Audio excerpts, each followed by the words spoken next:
Ayan na. Oh, ayan na mga kababayan. Talagang nang aasar si VP Sara, no? Akalain nyo mga kababayan, sumugod. Oh, ngayong araw sumugod si VP Sara Duterte.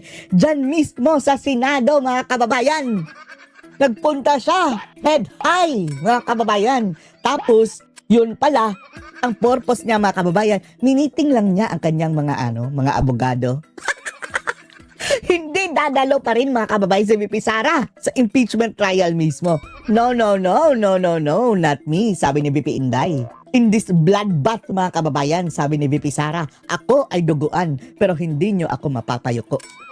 Yan talaga ang sinabi niya mga kababayan. Panoorin niyo po. Oh, ito. Ang pagdating ni VP Sara Duterte. Ang sabi ni Luis to, this is it. Haharapin na namin si Sara Duterte. Amin ang ipapahiya. Ang akala nila mga kababayan, dadalo ng hearing. Nagpunta lang dyan mga kababayan para sabihin I am unbowed. Pati mga taga-Senate mga kababayan na security. Nagbibideo. Senate security yan, ha? Napapavideo para nakakita ng mga celebrity, mga kababayan. Grabe. Grabe dumagsa ang mga media. Akala nila magpe-press con si VP Sara, subalit nag-press con nga. Pero, ang press con ni VP Inday, mga kababayan, isang sentence lang pala. Ayan. Morning, ma'am. Ayan si VP Sara. Tingin po.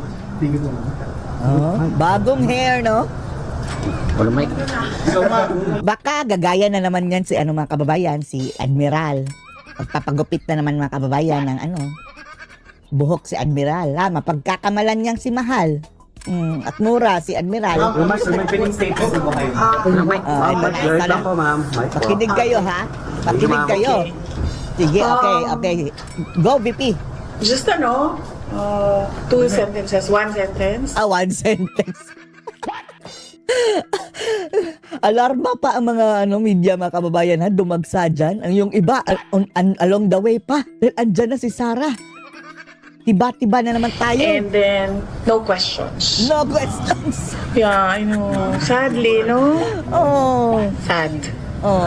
Dahil yan ang advice mga kababayan ng kanyang mga lawyers. No questions dahil ongoing mga kababayan ang trial. Siya ang may kasalanan. Sabi niya, no questions to. Ma'am, over. Pagbisita niyo kay Sen. Yes. So, my statement is, Ayan. Ito ang statement. One sentence pero talagang mga kababayan sa full. my statement is, in this bloodbath, In this bloodbath. The bloodbath na kahapon, no? Kinain na ng buo si Luis Tro at si Jokno. and bludgeoning, Bludgeoning. I will be blooded but unbowed. Ako ay duguan pero hindi ako yuyuko. Yan! Maraming salamat. Ma'am, po isa kayo, ma'am. Ma'am, po isa kayo, ma'am. Kasalanan ni Powa. hindi sinabi ni yun ang sinabi ni VP Sara na advice sa kanyang legal counsel. Di ba? Ang purpose niya meeting lang mga kababayan. At pang-asar na rin. Tingnan nyo, di ba, maghihimutok na naman ang mga puwet ng mga dilima, nina-joke ng mga kababayan. Na pumunta pala dito pero ayaw humarap. Yan na naman ang kanila isasabihin mga kababayan. Hello! Ang sabi nga na ito rin Sheila mga kababayan na hindi kailangan humarap si VP Sara dahil ayon sa rules, pwede siyang i-represent ang kanyang I counsel. will not be attending the trial. Yan talaga. Asar lang. She will not be attending. Meeting lang ha. Yung mga engagement. So, meron lang kami scheduled meeting. Today, Kasi andyan na Para nang naging headquarters sila yan mga kababayan dahil dyan na sila meron silang parang office dyan mga kababayan para sa defense. because nandito yung defense. And alam mo naman si MVP, mas gusto niyang kung saan convenient sa amin. Okay, thank you. Sir, may statement na ba siya? Kumusta yung first day ng performance? Later na lang siguro tayo. Later na lang. Sir, sir, is VP coming, sir? Uy, papasukin nyo na. Padaan lang po, padaan lang po. Hinarang na nila mga media, mga Is kababayan. VP coming, sir? Talagang diniin ang pagka-video para makita ang mga pores, mga kababayan sa mga.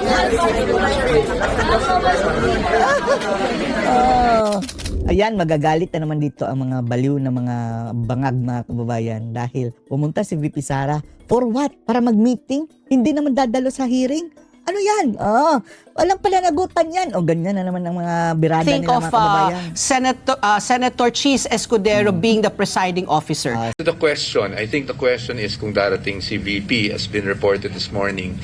Yes, I can confirm na darating si Vice President Sara Duterte in a few minutes, but she will only be here for a meeting with the defense team. No, meron kaming napag-usapan na magkikita kami today dito sa holding room ng defense team para mapag-usapan ng ilang bagay-bagay, no? But she will not be attending the hearing or the scheduled hearing this afternoon. She has engagements din po kasi. That's why she's here in Manila, and she will have to proceed to her engagements after our meeting. Sana po klaro po yun sa atin lahat. Gusto rin po niya na ihayag ko yun sa inyo, no? Para malinaw sa lahat kung bakit siya nandito today. Sir, may chance ba na magpa-interview din siya sa amin?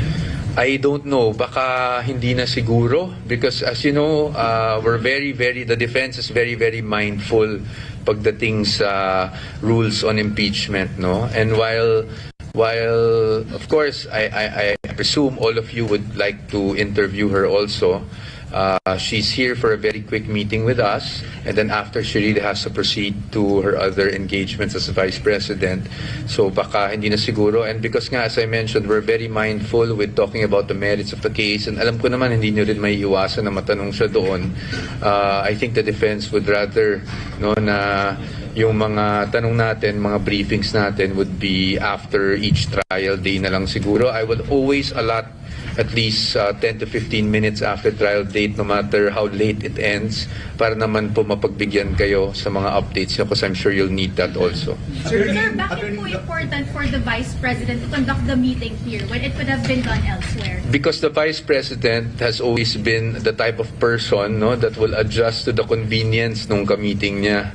And because the defense, as you know, is here, because meron kaming 2 p.m. hearing, patuloy ang trial natin dito, syempre minarapat na niya na dito na lang kami magkita para nang sa ganun, hindi kami yung ma-inconvenience. Yan ang talagang, yan naman talaga ang naging character ng Vice President kahit nung una ko siyang nakatrabaho sa DepEd. She's always very conscious about kung yung convenience ng kausap niya. Hindi napanood po ba ni Vice President Sara yung trial kahapon? What was her initial reaction? Hindi namin napag-usapan kung napanood niya live kasi meron din siyang talagang she was into the planning nga talaga yesterday for the incoming super typhoon. She was trying to prepare everything for the response of the OVP at pagbibigay ng serbisyo. But of course, we were giving her updates throughout the day. I was talking to her last night. So wala naman siyang, alam naman niya kasi na, she trusts that we know what we're doing, hindi ba? And first of all, yesterday was just the first day of trial. Kumbaga, preliminary pa lang po tayo. So tingnan na lang natin sa mga susunod na araw. Like today, for example, meron nang i-represent na witness, as I understand it, from the prosecution. So ano lang po, hintayin lang po natin siguring mga developments sa trial. Sir, hindi po ba, of course, ngayon yung second day, the presentation of witnesses, hindi po ba dahil nag-decide na po si VP Sara dahil nga ito yung second day na yung presentation ng witnesses, kaya po siya nag-decide na ngayon na po siya dumating sa Senate at pag-meet po kayo sa inyo? Hindi po. Ito pong meeting ay napag-usapan na po talaga namin. Scheduled po ito. Nagkaroon lang talaga siya ng time sa kanyang engagements para makausap rin at kumustahin rin ang defense team. But we're in constant communication naman with her. So itong meeting did have to happen on the second day, first day, third day. Kasi every everyday naman po, in-update naman po natin ang ating Vice Presidente. She's very much involved. Sorry, isa-isa lang po. Isa-isa lang po. What was the nature of her engagements after that? And how important are they that she couldn't just face the trial after? Opo. Well, ako naman, I'm not from OVP anymore, so I don't have to answer that. But the thing here is, it's important because it's her duties as the Vice President, no? So ito impeachment, alam naman natin na itong impeachment ay isang bagay na kailangan sagutin at ginagawa naman natin 'yon. But at the same time, the Vice President has to go on and do her job as a Vice President. Iniiwasan ng impeachment trial. Dadalo po siya sa tamang panahon. Hindi niya iniiwasan ng impeachment trial. Yes, hindi po. Kaya nga po kami nandito mga abogado niya. Kung umiwas po kami, di baka hindi na kami lumahok dito sa Senado, no? But Personal po ba siya dadalo? ano po, sir? Personal po ba siya dadalo sa impeachment trial? Ang parati nating sinasabi dyan, sir, is kung kinakailangan, and that will be upon advice of counsel. Pero wala pang schedule kung dadalo siya. Wala pa po tayong pinag-uusapan Thank you ngayon. po. Thank you so much po. Salamat. Thank you po. Thank you po.